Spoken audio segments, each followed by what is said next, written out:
I'm Sean Ardendorf. I'm a senior partner in a practice called Ardendorf Architects.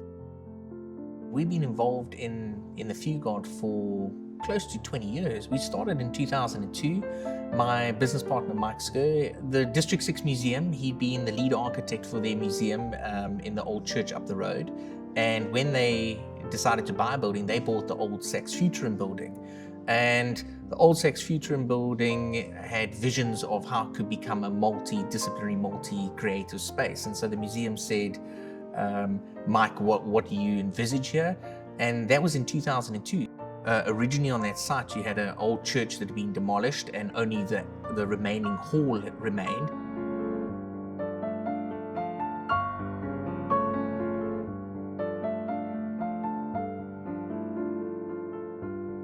The Saks Futurum building had been built. There were a collection of warehouses at the back, and they were imagining that the old church hall could become an auditorium. So they've been working really hard trying to make that an auditorium space that the museum could use.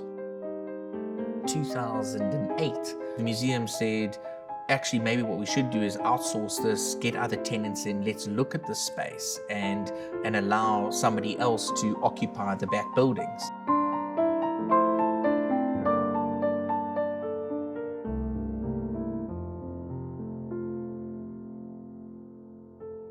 We investigated offices, we investigated different uses.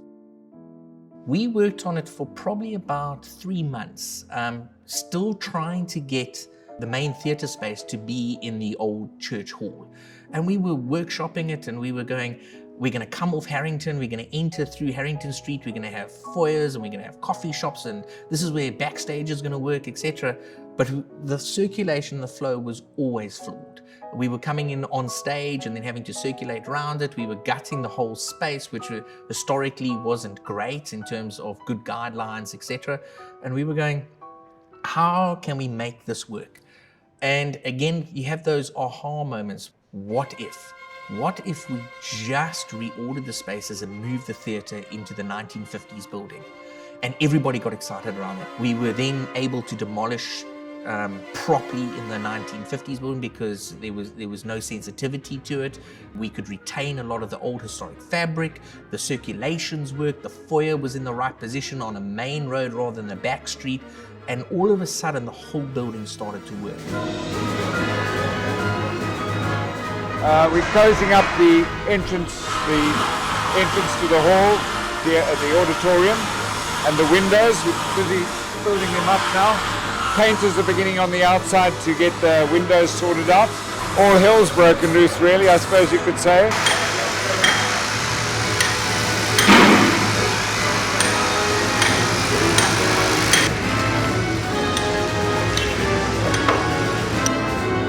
We took off all the flooring boards very carefully. We tried to save it all. Because seeing that it's such an old building, we're going to reuse all the flooring in this building again.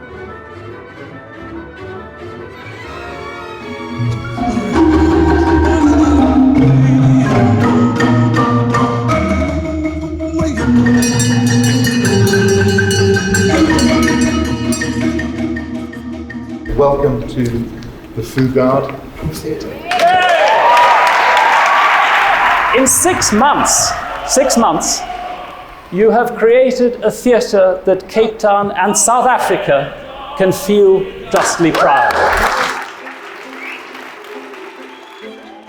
If I look at the different parts of the building, each part has got a different age, a different kind of architectural style, but it's very clear that when you go into that space, it almost feels like it belonged. That when you go into the foyer, it's, oh, this always was a public space, this always was a hall, it always was a gathering, and therefore whether it was a hall or whether it was a foyer, it still was a public entrance, it had the front door there, and so it made sense as space.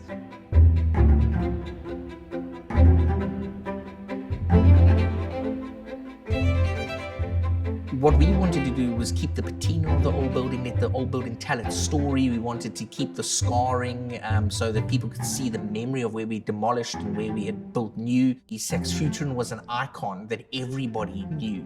And we knew that we were playing with people's emotions as well as trying to make a viable entity. And so that was that whole thing of history and layering and patina and memory that we were really striving for. When we built the new staircase, we used the old timber floorboards and we used that as the shuttering. And so when we stripped it all off, the memory of the grain of the wood would remain impregnated into the concrete.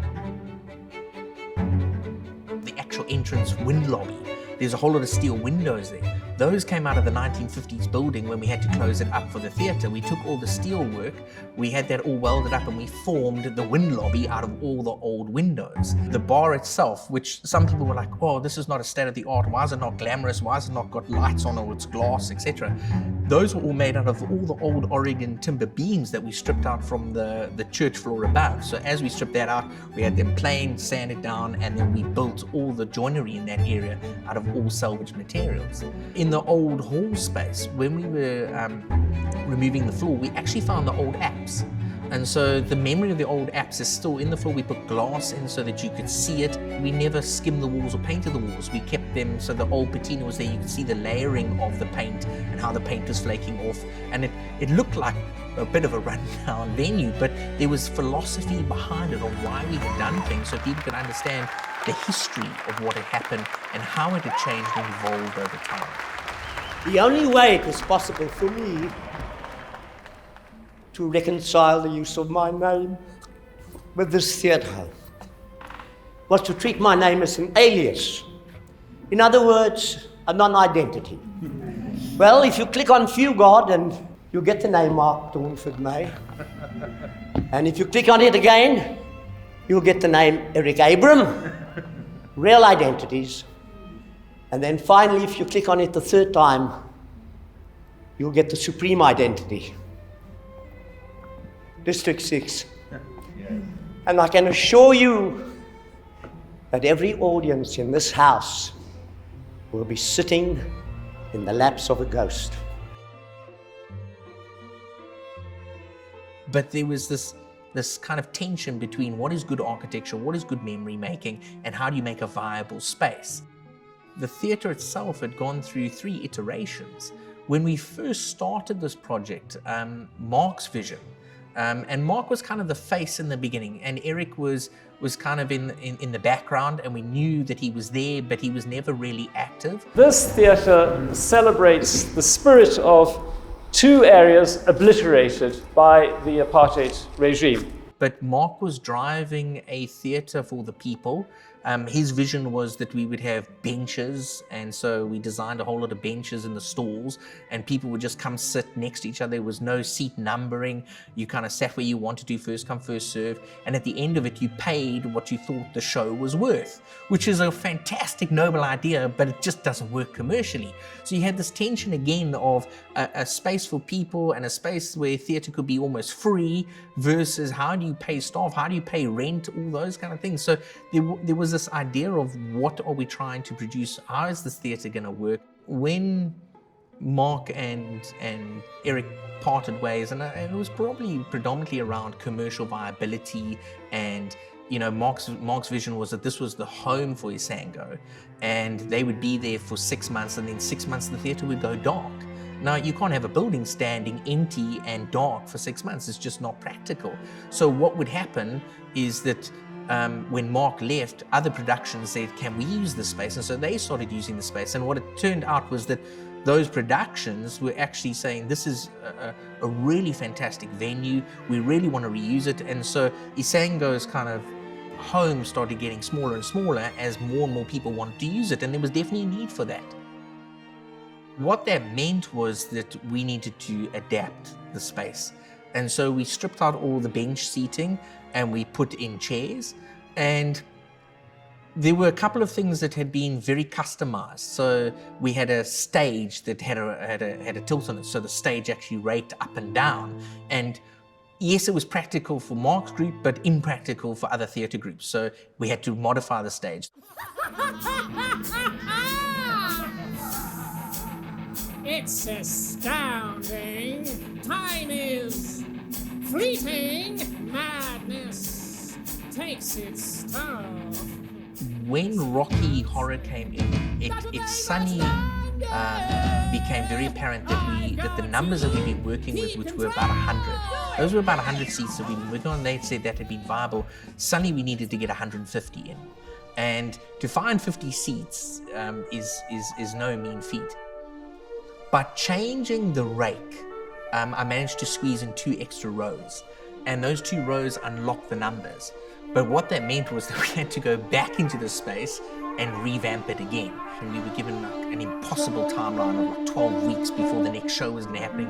And so we had guys working through the night and we managed to get it done. So Eric said, we need more seats. Again, by changing the rake and getting it steeper, you can get more rows, and you've got to watch your head heights, you've got to watch your sight lines. But by getting it steeper, we got much better sight lines. People were very nervous, especially at the top gallery, because we had the balustrades so low. And theatres allow low balustrades, but people were worried that as they're walking now, it's very steep. If they fall over, that's it. So we invented this pneumatic handrail, which had never been done before. And I sat with consultants and we worked it out that as the show started, an usher would come in and click this button, and this handrail would go and drop down, and it was very dramatic. And again, it was part of that theatre experience, and people talk about it. They say, you're sitting in the front row, and then all of a sudden this thing happens. It was great. But it was one of those things where we had to constantly innovate.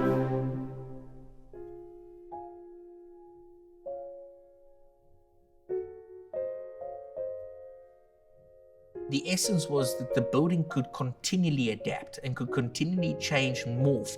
And I think that was the beauty about the building and the theatre and the people that were running it, was that there was this mindset of this is an adaptable space and it's not cast in stone, and that we can change and we're not scared to change. And I think that pays homage to the area. You know, District 6 and the philosophy behind it is that it has a history, but the history is changing and adapting, and the usages are changing. And I think that's what the essence of that whole building was that we are an icon of what is possible and how it can evolve. Because people were coming there at night, other people started seeing the advantages of it, and that then started influencing what happened in Harrington Street. And if I look at what has happened to Harrington Street now to when we started this project, Harrington Street is alive. It's got coffee shops, there's a buzz, there's restaurants, and I think the catalyst for that was the Fugard. I think that unlocked a lot of people's imagination of what could happen to these old buildings. And I think between the Fugard and Charlie's Bakery, you know, those two actually solidified that area as a destination. You get old theatres in London and Europe, etc., but this was one of the first kind of real nitty-gritty, smaller theatres that people were looking for, that they had maybe experienced overseas that we weren't offering here. And it was real. This had a tangibility to it. And that's what I think the showgoers really appreciated.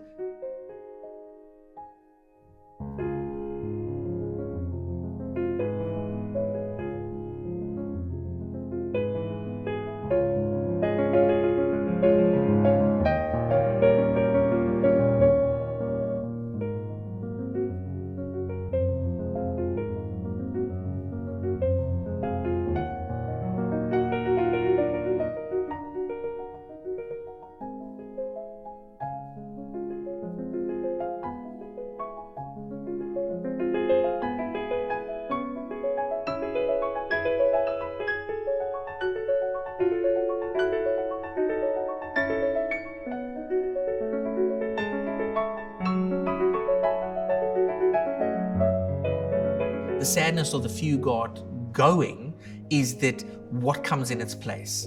And if it remains public and it remains that beacon of a public space that is robust enough to handle change but still has memory, etc., I think if it can still retain that and the museum can unlock that with whoever the Newton it is, then it's a win. It was a really exciting, adventurous build that we did, which wasn't straightforward, but I think the end result was magic. And that's what I think people appreciate when they go in there, is they can go, man, these guys made a working theatre in an old building, and look at it. It's absolute magic, it's entertaining, and I think that was our success.